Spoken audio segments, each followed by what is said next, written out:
you doing, nerd? I'm studying for my statistics exam. It's so hard. Well, I have a really easy way to help you. I've heard a gum improves memory. Gum? No, that's stupid.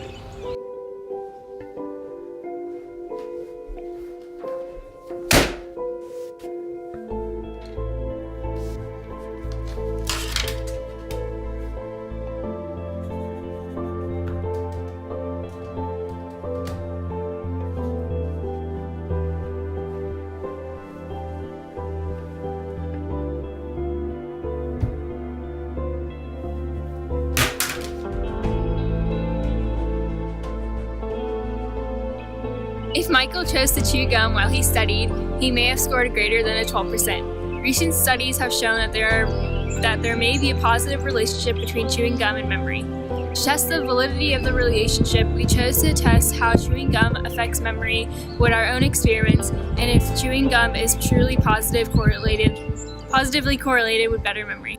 In order to test the effects of gum on memory, we conducted a randomized experiment and tested the changes in memory with a randomized online matching memory game. Before explaining the procedure for conducting this experiment, it is necessary to explain the matching memory game used to test the changes in memory. The matching memory game had 10 different pairs of random pictures on the screen, and at the start of the game, all the pictures were visible for the student for 2 seconds. After this initial 2 seconds, the pictures were turned over and the student was then allowed to pick pictures in pairs of 2. If the 2 cards matched, the pair would turn over permanently, and if they didn't match, both chosen pictures would turn back over. And the goal of the student is to pick the 10 different pairs of pictures in as few tries as possible. Our samples, because it was an experiment, was selected by setting up a table outside the cafeteria during web and asking random students to be part of our experiment. To make the experiment randomized, for each student, we began by flipping a quarter to determine whether he/she would chew gum before the first trial or second trial. Where heads meant that the student would start by chewing gum, and tails meant that the student would chew gum for the second trial. Here we have 2 graphs, a histogram on the left and a box plot on the right. Both graphs indicate that chewing gum does help improve memory. The histogram shows that the majority of the differences are greater than 0, which indicates that gum does have an effect on memory. And the box plot shows that the middle 50% of the data is between 0 and 2, which further indicates that gum does seem to improve memory. To really question this, we'll now construct a confidence interval and conduct a hypothesis test. We will be using a one-sample t-test with a paired difference in mean to test if gum helps memory by seeing if the number of tries to complete the game decreases. Our null hypothesis is that the mean number of tries with no gum minus the mean number of tries with gum is equal to 0. The alternative hypothesis is that the mean number of tries with no gum minus the mean number of tries with gum is greater than 0. Our alpha is 0.05. Before we proceed, we will need to check the conditions are met. For independence, 30 times 10 is 300, and 30 students is less than 10% of the total population of Walton High School students. For normal, there is an outlier at 6 and a slight skew. However, since the sample size is 30, t-procedures are robust. For random, the data was collected via a random experiment. It is okay to proceed with a one-sample t-test in the difference in mean.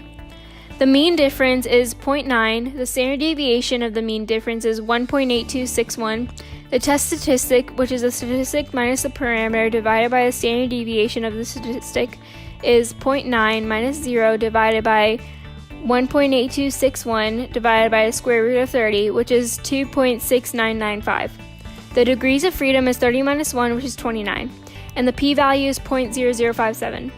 Because the p-value 0.0057 is less than alpha 0.05, we will reject the null hypothesis that there is no difference between the mean number of tries when not chewing gum and chewing gum. There is statistically significant evidence at the 5% level that there is a difference in mean number of tries when not chewing gum and chewing gum. Now we will construct a confidence interval where we will estimate the mean difference of the number of tries taken without chewing gum minus the number of tries taken while chewing gum at a 95% confidence level. But before we proceed, we must check our conditions. So for independence, as already stated before, 30 times 10 is 300, and since the 30 students is less than 10% of the total number of students at Walton High School, the independence condition is checked.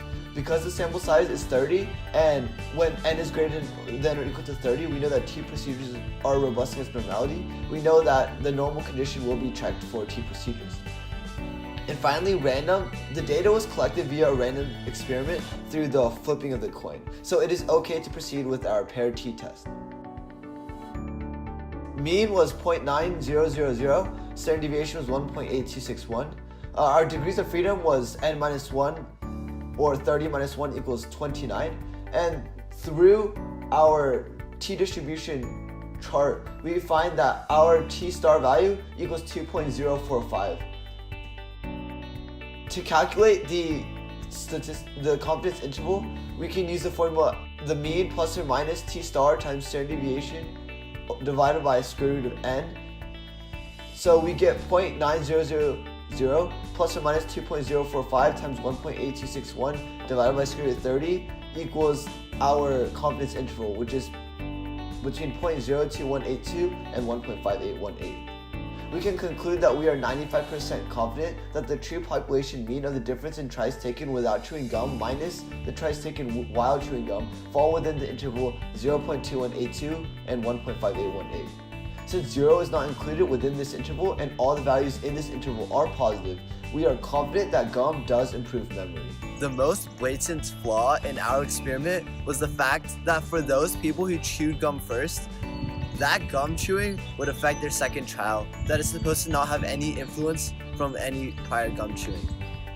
Another flaw is the fact that the result of doing better on the second test could have occurred because people better understood the memory game the second time around.